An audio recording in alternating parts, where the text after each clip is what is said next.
Esta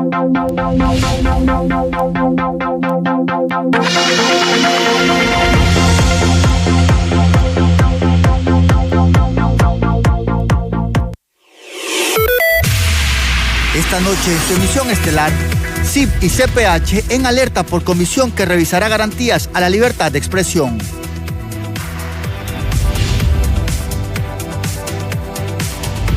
Defensa de Juan Orlando Hernández pide aplazar juicio una semana más, mientras juez Castel confirma juicio el próximo lunes. El resultado no va a ser nada favorable. Avanza o no la Sisi, gobierno a sostener reuniones con la ONU. Esto es Impacto BTV Estelar, el poder de la noticia.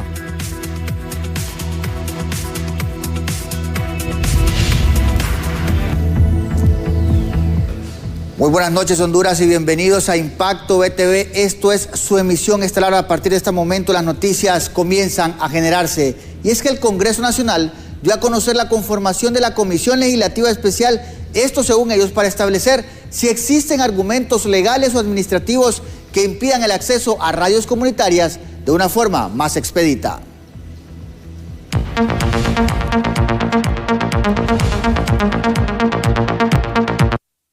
El vicepresidente del Congreso Nacional hizo una aclaración respecto a los alcances y el contenido de la comisión que fue anunciada ayer por el presidente Luis Redondo, y en ese sentido enfatizó que el verdadero sentido de la comisión es la necesidad de atender, promover y garantizar el derecho humano fundamental a la libertad de expresión. En consecuencia, se crea la Comisión Legislativa Especial, que tendrá como objetivo principal investigar, analizar y proponer soluciones concretas que mejoren el estado actual de la libertad de expresión y el derecho de información en Honduras, con enfoque particular en el ámbito de las telecomunicaciones y las radiocomunitarias. Vuelvo e insisto sobre lo que él señaló.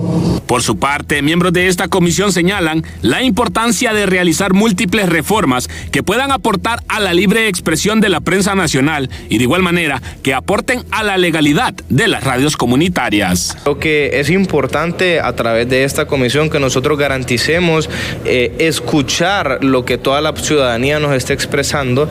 Es muy importante no privar a la población hondureña de su derecho a expresarse, de su derecho a movilizarse, porque todos tenemos ese derecho, pero también creo que es muy importante el control de la desinformación, porque hoy en día sacan muchos artículos que son fake news, que son noticias falsas. Ante esto, defensores de derechos humanos mencionan estar expectantes a la forma que trabajará esta comisión, porque aseguran que en el pasado se han tocado estos temas y hasta la fecha no han brindado los resultados esperados. Sí, no solo conocemos, lo hemos vivido y seguimos trabajando en ello.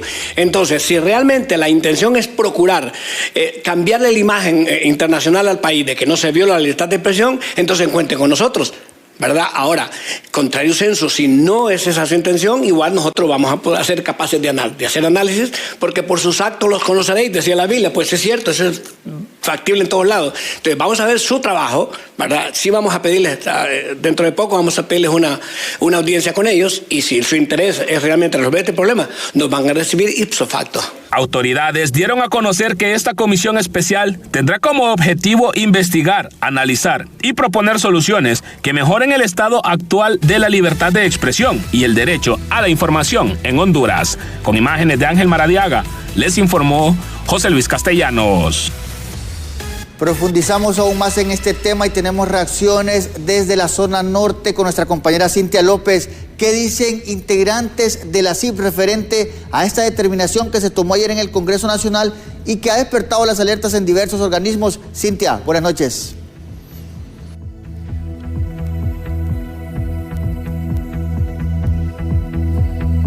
Buenas noches, compañeros en estudio, televidentes de Impacto BTV Estelar. Como ustedes lo apuntan, para hablar acerca de este tema me acompaña el representante de la CIP, el abogado Rodolfo Dumas, para consultarle cómo ve usted la creación de esta comisión especial para investigar la libertad de expresión en Honduras. Bueno, primero que nada, hay que decir que el documento que fue publicado es bastante genérico, bastante etéreo, no hay mayor precisión en cuáles son los alcances que persigue esa comisión. Eso es lo que despierta alguna suspicacia de cuáles son las verdaderas intenciones de esa iniciativa, y si no van a ser similares a las que se dieron en el 2012, cuando el gobierno de turno de Porfirio Lobo Sosa quería, bajo el mismo amparo de las radios comunitarias, establecerle un bozal a la prensa nacional. Entonces hay que tener mucho cuidado. Ahora, si la comisión se está creando para investigar las formas de mejorar los índices de impunidad en los asesinatos y agresiones contra periodistas, bienvenido. Si esa comisión se va a encargar de velar por la transparencia, empezando por el Poder Legislativo, bienvenido. Si esa comisión se va a encargar de eliminar los delitos contra el honor del Código Penal, excelente. Pero esos son retos verdaderos que tiene la libertad de expresión en el país y que no los tiene de ahorita, los tiene desde hace muchísimos años, y eso quisiéramos ver que fuera una de las funciones de esa comisión que ahora se está creando. ¿Deberían entonces dar alerta a todos los mecanismos para que no se violente el derecho de la libre expresión? Absolutamente, usted lo sabe que estos derechos civiles siempre están en riesgo, siempre va a haber la tentación de parte de los gobiernos de tratar de limitar la libre difusión de ideas. Este no es el primer caso, hay muchos antecedentes, entonces tiene que estar alerta los medios de comunicación, la sociedad civil, los gremios, todo el mundo, para que si hay algún interés oscuro, pues atacarlo y derrotarlo como se ha derrotado en el pasado. ¿Cuáles serían las consecuencias de tener la violación de ese derecho?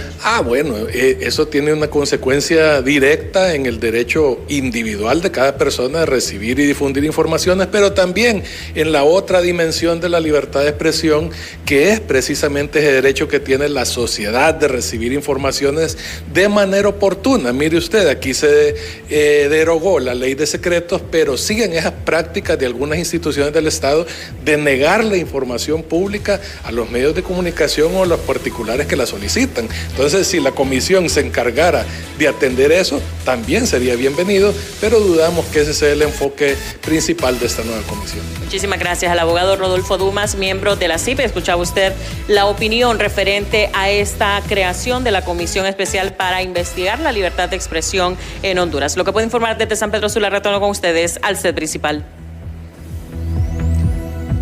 Cintia, muchas gracias. Algunos diputados también aseguran que esta comisión no es que va a buscar regular el libre ejercicio periodístico, ni mucho menos obstaculizar las garantías de una libertad de expresión que en los últimos años también se cuestionó de diversas formas ante lo presentado como este tipo de iniciativas en el Congreso Nacional. Situación que para el presidente del Colegio de Periodistas de Honduras reconoce como algo positivo la creación de una comisión que mejore el estado actual de la libertad de expresión, en donde podrían beneficiarse las radios comunitarias. Nosotros vamos a ser positivos y vamos a creer que esta comisión va a venir realmente a generar las condiciones para que los compañeros de las radios comunitarias tengan un verdadero marco jurídico que les dé seguridad y certeza de poder seguir operando en el país.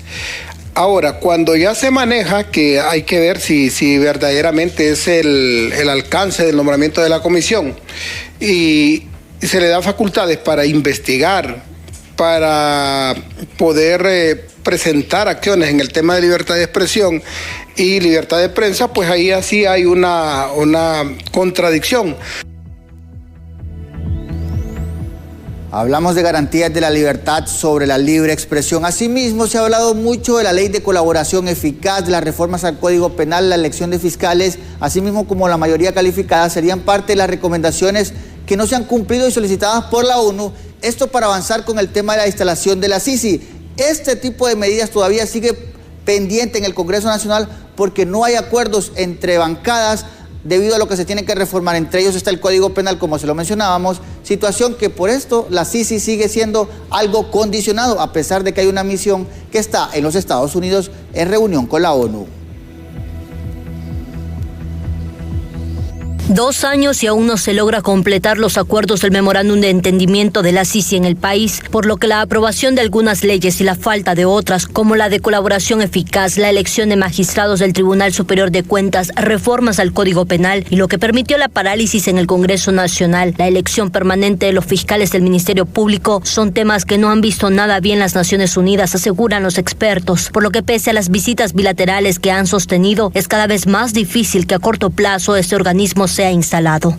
reformar, derogar, o sea, remover posibles obstáculos que vayan a interrumpir, ¿verdad? O hacer, valga la redundancia, obstáculos para una debida investigación. Emitieron como la famosa amnistía, que no es otra cosa más que un pacto de impunidad que viene a cubrir a cierto sector y a dejar desprotegido a otro.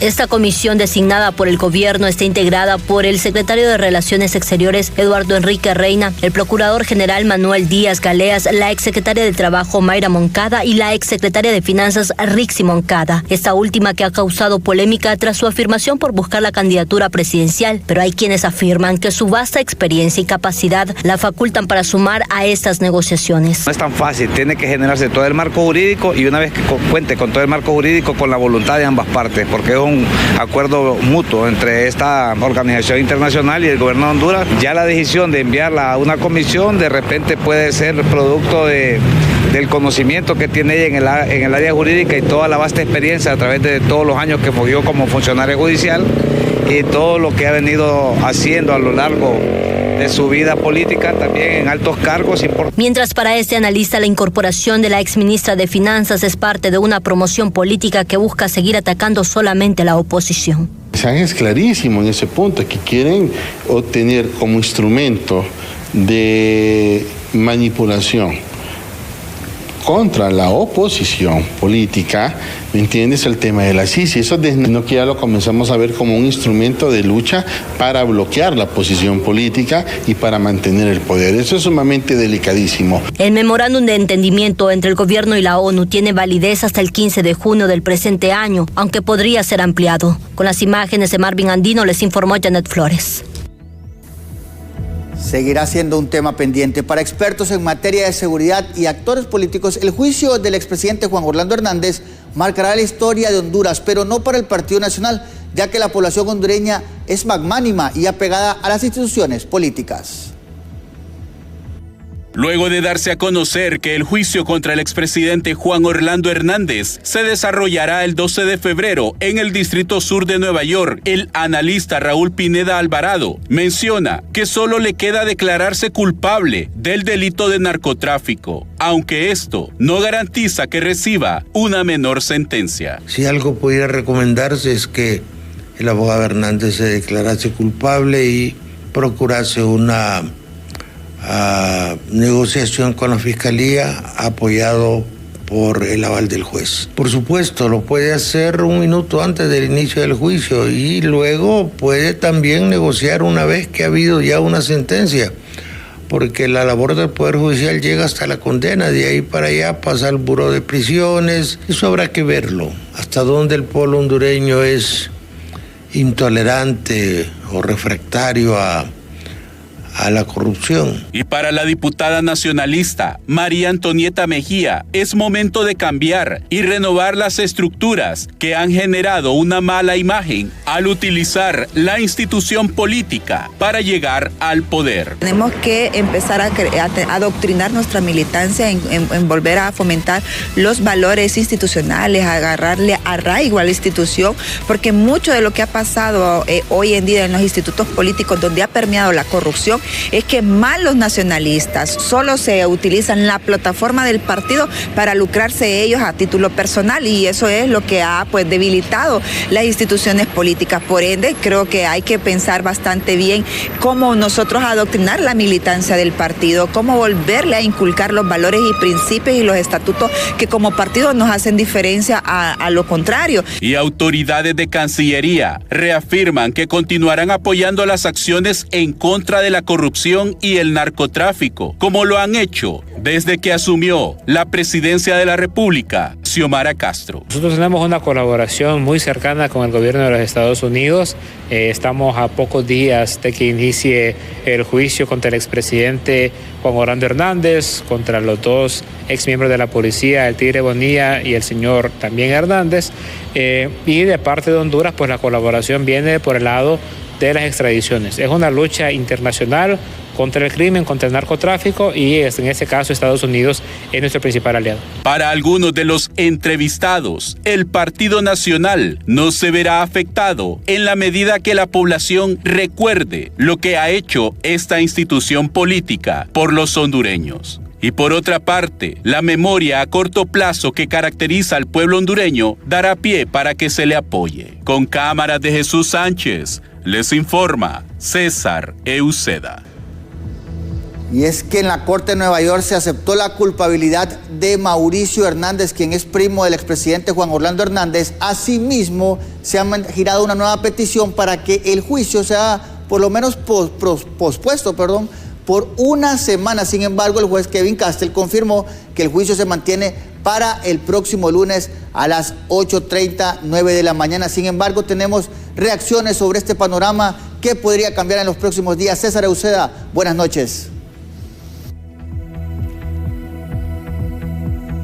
Bien, muchas gracias, compañeros. En estudio principal, licenciado Oscar Ortiz, televidentes a nivel nacional. Tal como usted lo plantea, licenciado, ¿cuál es el impacto que tendrá para el expresidente Juan Orlando Hernández? Nos acompaña en este preciso momento el abogado Lenín Rodas. Abogado solo, ¿estará el abogado y expresidente de Honduras, Juan Orlando Hernández, solo en esta campaña? Bueno, primero hay que hacerle ver al pueblo hondureño que prácticamente se cumplió la petición que le estaba diciendo, que se tenían que separar los juicios que se le estaban imputando a los otros dos que fueron extraditados en su momento. Y prácticamente él entra a esta sala solo, defendiéndose, y creemos nosotros de que se podría hablar de una ventaja porque aquellos prácticamente ya con la declaración van a ser sentenciados. En el caso de él, se va a someter a juicio, y en este juicio él tiene que presentar todo lo que considere oportuno para poder demostrar su inocencia.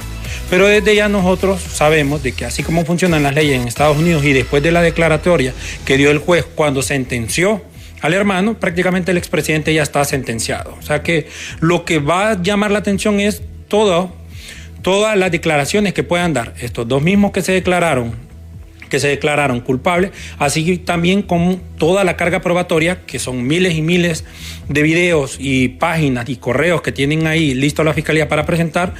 Creo que eso es lo que va a marcar un poco la tendencia o aclarar muchas de las dudas o de los rumores que se manejan con respecto a este juicio. Creemos nosotros de que el expresidente tiene que dar todo lo que pueda dar, pero de hecho siempre va a salir condenado. En este sentido, ¿cabe todavía el que el juez Castell sea un poco indulgente si acaso el expresidente Juan Orlando Hernández decide declararse en este momento como culpable y llegar a un acuerdo? Yo creo que no. Primero porque el expresidente ha tenido una campaña aquí a través de sus familiares alegando inocencia. Entonces, el simple hecho de que él venga y se declare culpable para que le bajen las penas no le va a servir. Y recordemos de que si él maneja siempre el discurso de que él es inocente, más adelante recordemos de que el sistema en Estados Unidos tiene esa facilidad de que los presidentes pueden indultar. Entonces, ya tenemos diferentes casos, y lo he mencionado, en otros países, de que diferentes personas que han sido condenadas en diferentes delitos, como el terrorismo, los presidentes a través de una negociación los han regresado a su patria. No descartamos que este sea el caso si una vez sale condenado el expresidente, para que él retorne al país. Solo esperar que el partido que perdió las elecciones llegue al poder y haga una negociación. En ese sentido, el futuro político del Partido Nacional, porque pierde a uno de sus máximos líderes, máximos dirigentes por tema de narcotráfico. Recordemos de que el Partido Nacional, el simple hecho de la condena del hermano del expresidente le pasó factura. Y si marcamos un poco y miramos de que va a ser el segundo expresidente del Partido Nacional que va a ser condenado en cortes de Estados Unidos, el segundo a nivel mundial por temas de narcotráfico en Estados Unidos, eso le va a pasar una factura bastante grave. Y recordemos que tampoco está en aquella renovación de liderazgo que debería de tener el partido para poder un poco lavarse la cara, aunque los delitos son de carácter personal. Recordemos de que siempre hay que hacer la diferencia entre lo que es la institución política y las personas, porque la institución política forma ideológicamente. Los estatutos del Partido Nacional no le están diciendo a usted que es una organización criminal que se va a dedicar al tráfico de drogas. Pero sin embargo, los representantes o los máximos líderes, cuando los involucran, prácticamente jalan con ellos a su organización política. Bien, muchas gracias. Ya ustedes han escuchado al abogado Lenín Rodas, en donde menciona que esta decisión del expresidente Juan Orlando Hernández de continuar declarándose inocente le pasará factura, por una parte, de manera personal, de manera familiar, pero también le pasará factura al ser uno de los máximos expositores del Partido Nacional en el pasado. Continúo con ustedes, compañeros, en Estudio Principal.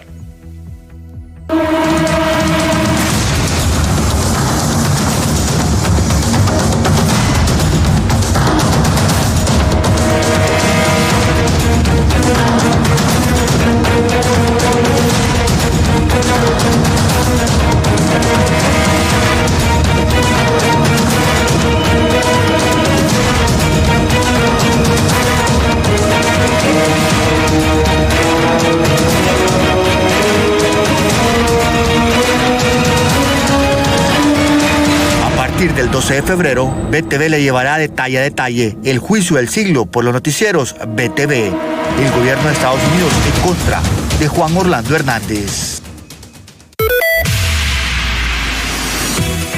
Al regresar seguimos ampliando el caso del expresidente Hernández y además el sector cafetalero está en crisis.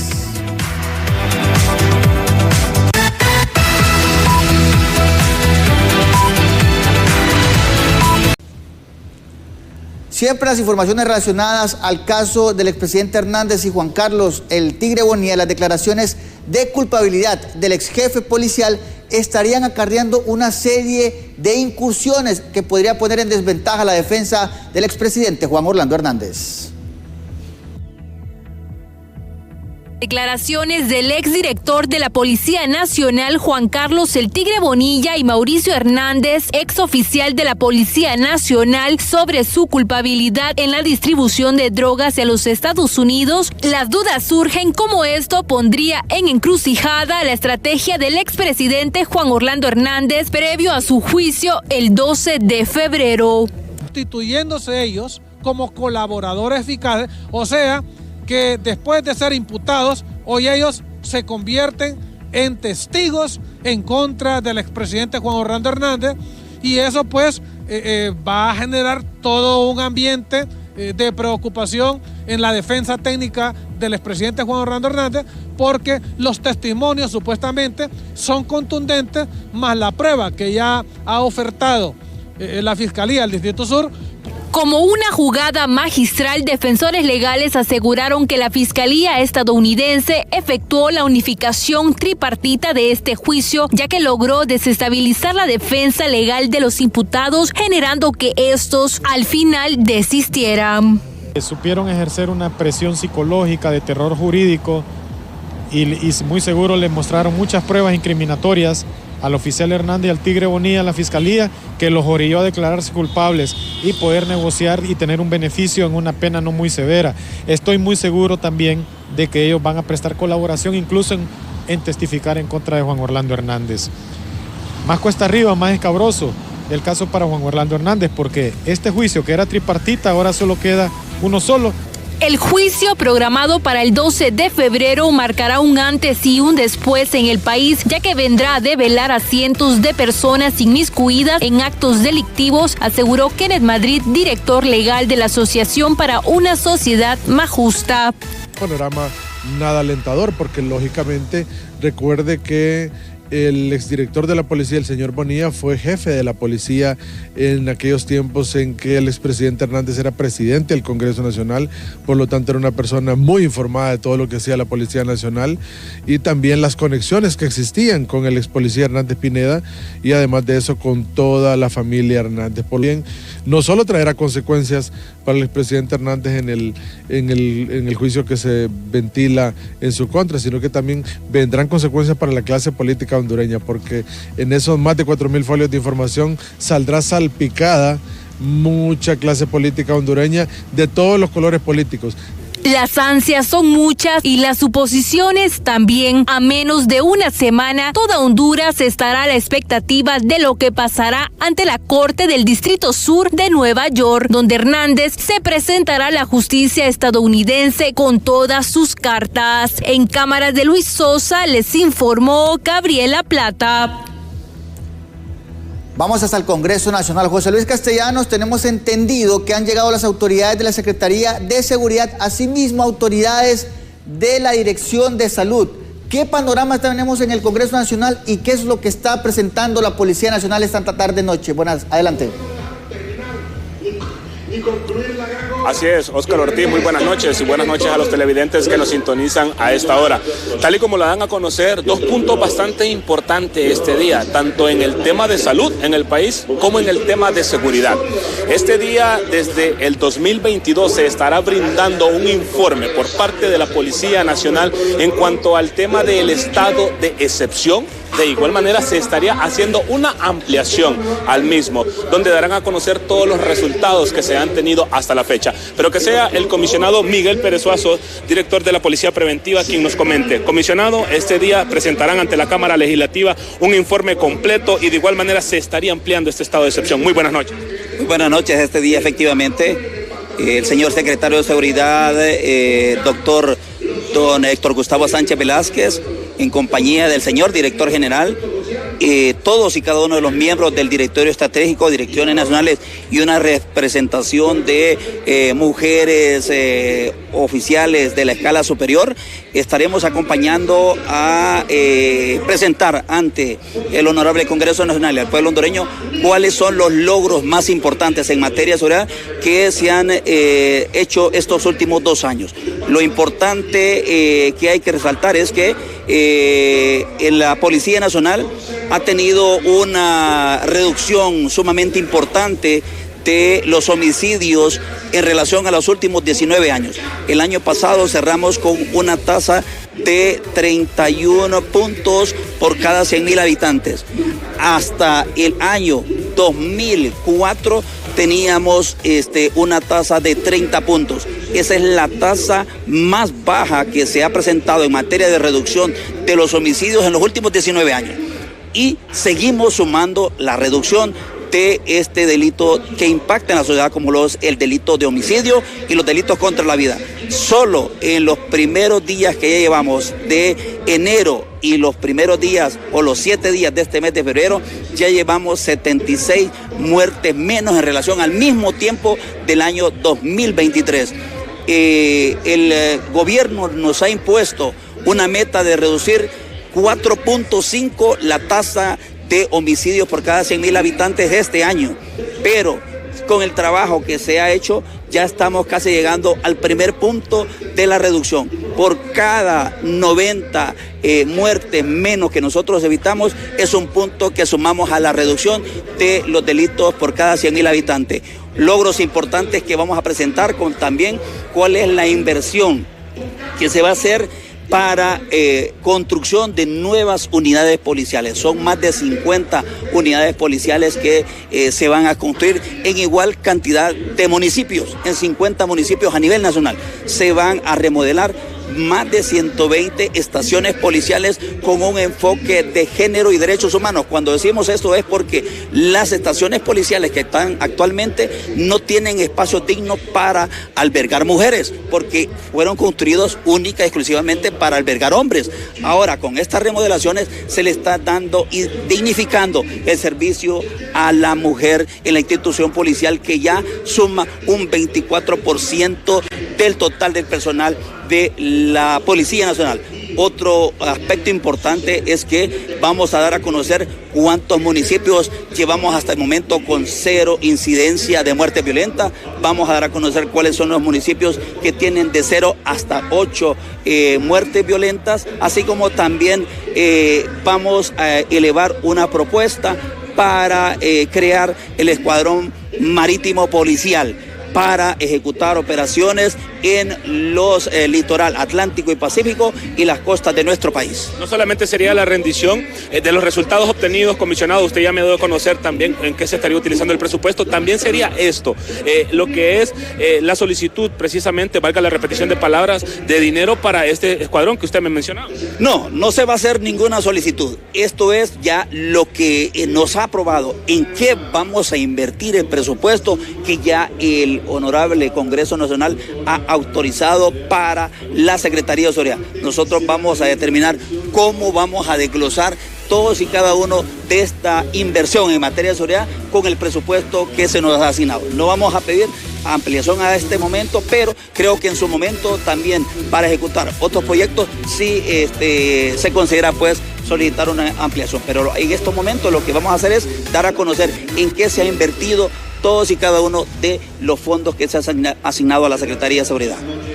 Perfecto, muchísimas gracias. El comisionado Miguel Pérez Suazo, tal y como lo daba a conocer, puntos bastante importantes. Se estarían brindando por parte de la Secretaría de Seguridad los resultados obtenidos durante este tiempo del 2022 a la fecha en cuanto al tema del estado de excepción, como primer punto. Como segundo punto, se estaría realizando una ampliación al mismo. Una vez que se brinden los resultados, se estarían también dando a conocer en qué se ha invertido el presupuesto que se les ha aprobado en el tema de seguridad. En el tema de salud se encuentra también lo que es la viceministra aquí en esta Cámara Legislativa, donde está solicitando un préstamo para lo que es la construcción de hospitales en el sector de Tocoa y Choluteca, mismo tema que en este momento está siendo discutido. Después va pues el tema de seguridad.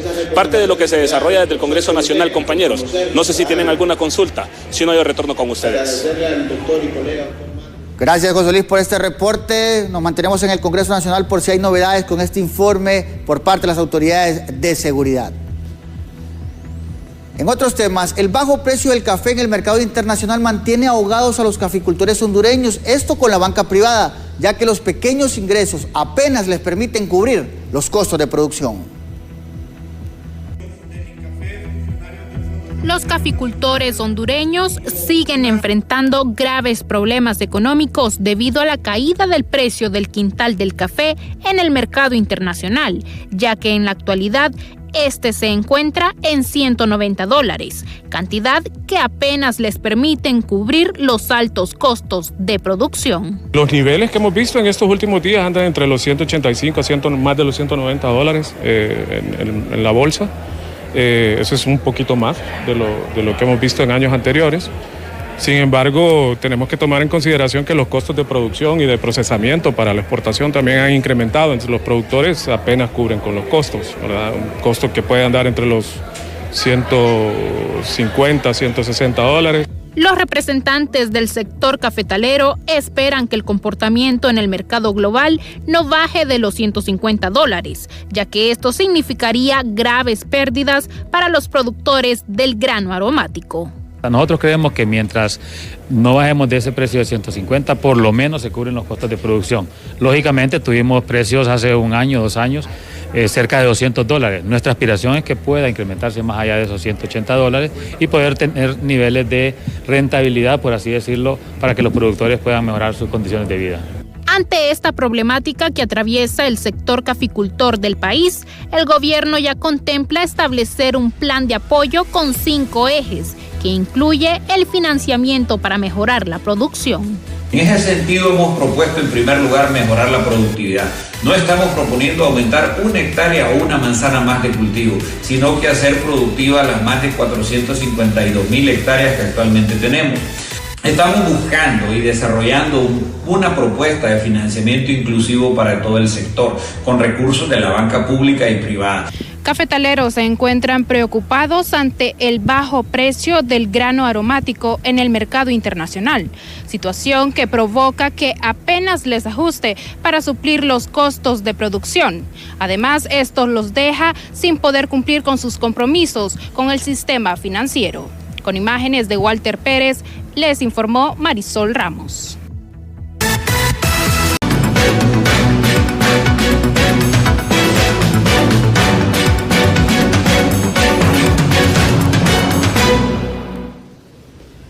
Noticias para la capital, ya que el alcalde aseguró que para este 2024 hará una inversión de 5.000 millones de lempiras, esto en obras de infraestructura social y vial. El edil capitalino se reunió con la Junta Directiva de la Cámara Hondureña de la Industria de la Construcción para informarles que para este año tiene listos 5.000 millones de lempiras para inversión en obras de infraestructura en los diferentes barrios y colonias de la ciudad. Bueno, nosotros la semana pasada dimos un informe de rendición de cuentas al pueblo hondureño, específicamente al pueblo capitalino. Hemos presentado el plan de inversión de este año 2024. Hoy venimos a socializar con las distintas instancias, hoy con la CHICO, la Cámara Hondureña de la Construcción, para presentarles en qué queremos invertir los 5.000 millones de lempiras que hemos destinado para proyectos de obra pública este año. Contarles también cómo ha mejorado el recaudo en el municipio, cómo ha mejorado las finanzas municipales. Hablar también del tema de endeudamiento, que estamos queriendo reestructurar la deuda de la ciudad para mejorar, lógicamente, las condiciones de este préstamo y buscar recursos nuevos también para los grandes proyectos que tenemos y pretendemos ejecutar este año 2024. Los constructores aseguran que esa inversión de 5.000 millones de lempiras ayudará a dinamizar el sector y la economía de la capital con la generación de más puestos de trabajo. Definitivamente, necesitamos capital de inversión en el país para generar empleo de manera continua, porque si lo estamos haciendo de manera aislada, eso es lo que genera incertidumbre, pero cuando hay trabajo de manera continua en la industria de la construcción, ahí es donde vamos a ver de que hay permanencia de nuestro talento hondureño en lo que refiere a la industria de la construcción, ¿verdad? Y no tengan que buscar oportunidades en otro país. O sea, todo el beneficio se va a quedar por acá, en nuestra región, en nuestro país, en nuestra hondureñidad, que es lo que tanto necesitamos en estos días. ¿El estilo de generación de empleo con estos 5.000 millones, cuántos podrían ser? Bueno, no esperamos menos de la generación de al menos unos 5.000 empleos. Los desarrolladores de proyectos aseguran que están listos para ejecutar las obras que contempla realizar el alcalde en la capital, a pesar que enfrentan escasez de mano de obra. Sí, en este momento tenemos déficit de mano de obra, vamos a tener que capacitar más gente. La Cámara Hondureña de la Industria de la Construcción ya tiene una escuela, por ejemplo, de operadores de maquinaria pesada. Estamos sentándonos con el Infop para aumentar la base de maestros de obra capacitados para hacer obra, y también próximamente nos pensamos sentar con la academia, con las distintas universidades para revisar la currícula de los ingenieros civiles y que se adapte más a las necesidades que tenemos las empresas constructoras en este momento. El alcalde Jorge Aldana aseguró que para este año se ejecutarán obras como el paso elevado en el Boulevard Juan Pablo II, un túnel en la colonia Florencia, la construcción de los 4 carriles en la salida a Valle de Ángeles, un paso elevado y rotonda en la salida a Mateo y la represa de Jiniguare. Y el gerente de orden vial de la capital, José Miguel Mendoza, anunció también una nueva serie de medidas que comenzarán a ser implementadas en las próximas semanas, esto con el fin de reducir el congestionamiento vial que se registra en la capital.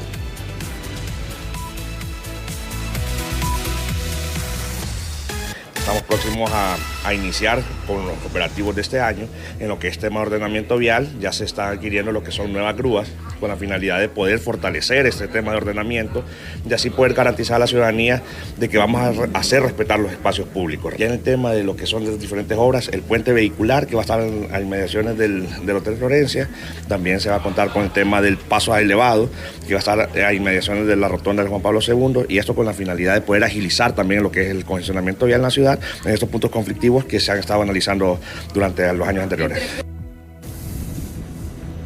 Noticias no tan alentadoras. A punto de romperse el diálogo entre obreros y la empresa privada por la falta de acuerdos en la negociación del aumento al salario mínimo, ya que el sector empresarial solo ofrece un 3% de reajuste. Procedemos en este momento a cederle la palabra a los representantes de la empresa privada. La falta de acuerdos entre la empresa privada y los trabajadores están ocasionando tensiones que pueden desembocar en el rompimiento de las mesas de diálogo para acordar el aumento al salario mínimo, mismo que las centrales obreras esperan que sea de un 8%. Ya habían habido algunas par de reuniones, realmente no hay acuerdo porque la propuesta de los empresarios es una propuesta muy pequeña, muy pírrica, diríamos nosotros, y en ese sentido el movimiento sindical o las centrales obreras no van a firmar un acuerdo de esa naturaleza. Aquí lo que se trata es que la ministra de Trabajo convoque rápidamente a las partes para ver si nos ponemos de acuerdo. Si no nos ponemos de acuerdo, pues la ley señala que no pueden de acuerdo las partes, empresarios y trabajadores, pues será el gobierno quien definirá el nuevo salario mínimo del 2024. Sabemos que los empresarios tenemos que tomar una decisión. Por su parte, representantes del sector privado de las MIPYMES señalan que es importante considerar la competitividad de las empresas, ya que muchas no pueden pagar agresivos aumentos, provocando en consecuencia más pérdida de empleos. Sabemos por todo lo que está pasando el pueblo hondureño, sabemos que necesita que se mejore el salario, pero también debemos de pensar en la competitividad que necesita el país y ver la realidad que estamos viviendo la micro, pequeña y mediana empresa. Es de tener un diálogo sincero. El salario mínimo puede ser retroactivo, pero necesitamos saber también de que no se va a afectar principalmente para la generación de más empleo y por sobre todo poder mantener los empleos ya existentes, que es la gran preocupación que tenemos los empresarios, si hay un aumento agresivo, ponen en riesgo muchos empleos ya existentes en el país. No podemos romper esas mesas de diálogo, debemos de seguir intentando llegar a un acuerdo, no podemos mandar el mismo mensaje que están mandando los del Congreso Nacional. Nosotros como empresarios estamos dispuestos a seguir platicando y buscando la alternativa para poder generar más empleo y sostener los que ya existen. Actualmente la empresa privada hizo una oferta de aumentar el 3% del salario mínimo, mientras que la clase trabajadora pidió un 13% en los primeros acercamientos y redujo su propuesta hasta un 8%, asegurando que no aceptarán un porcentaje inferior. Con imágenes de Carlos Rodríguez les informó Cintia López.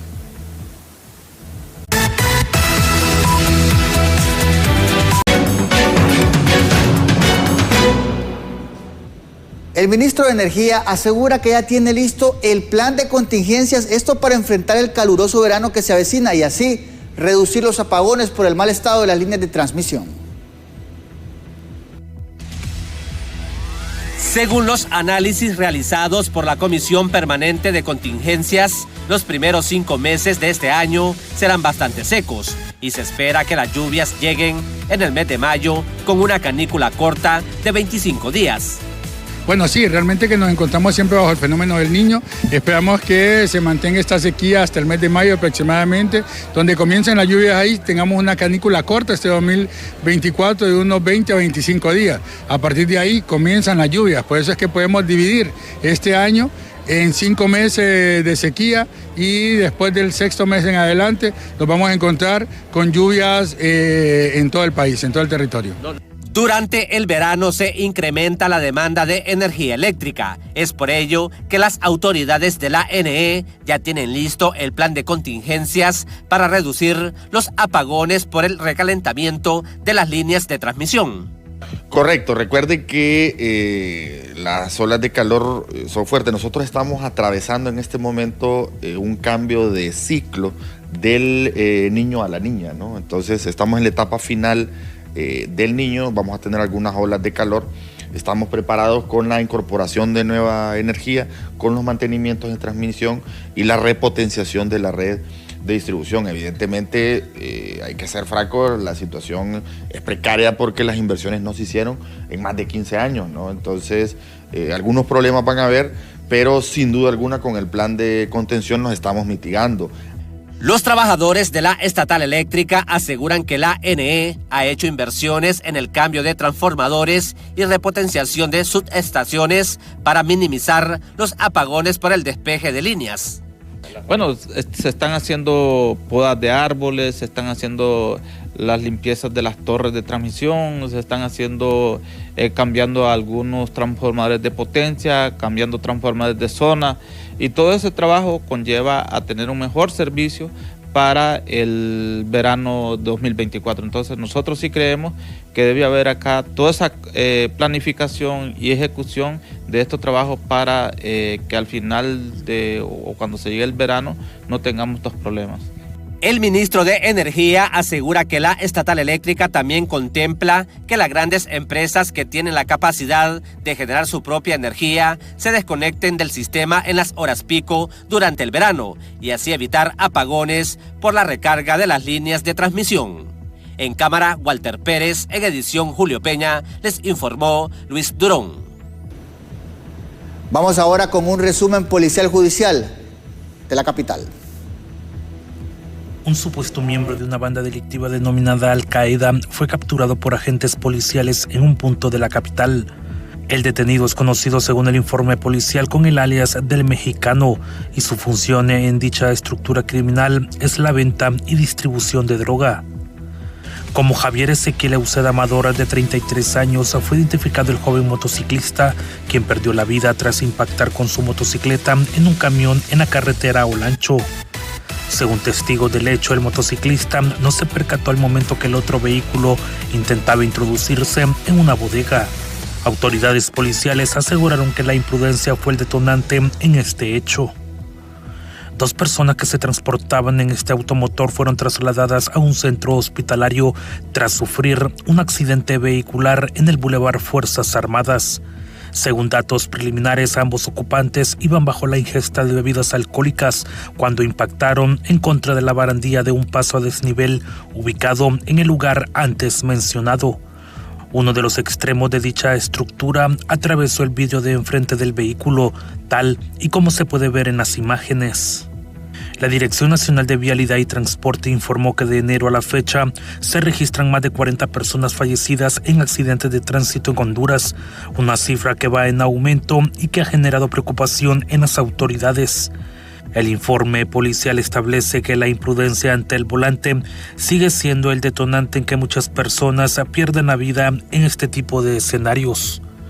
Con imágenes de Elvis Zambrano, les informó Walter Pérez. En las últimas horas, 4 supuestos integrantes de la Mara MS-13 fueron capturados en posesión de droga valorada en más de 63,000 empiras y además cada uno portaba un arma de uso ilegal.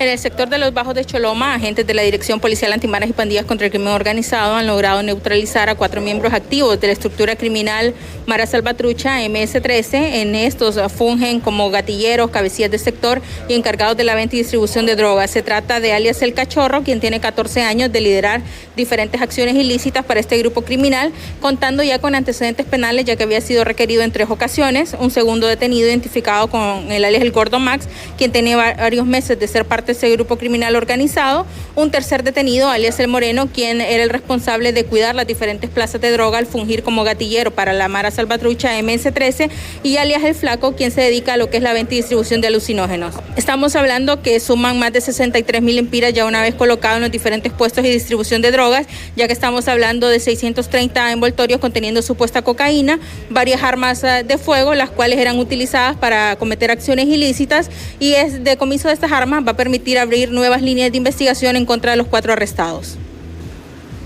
En otras noticias, el gobierno que preside Daniel Ortega en Nicaragua otorgó hoy asilo al expresidente de Panamá y aspirante a la reelección Ricardo Martinelli, quien fue condenado a más de 10 años de prisión y al pago de una multa de más de $19 millones por blanqueo de capitales. En tan sentido, el gobierno de Nicaragua solicitó al de Panamá brindar las seguridades para la pronta salida y traslado humanitario del asilado Ricardo Alberto Martinelli hacia el territorio de la República de Nicaragua.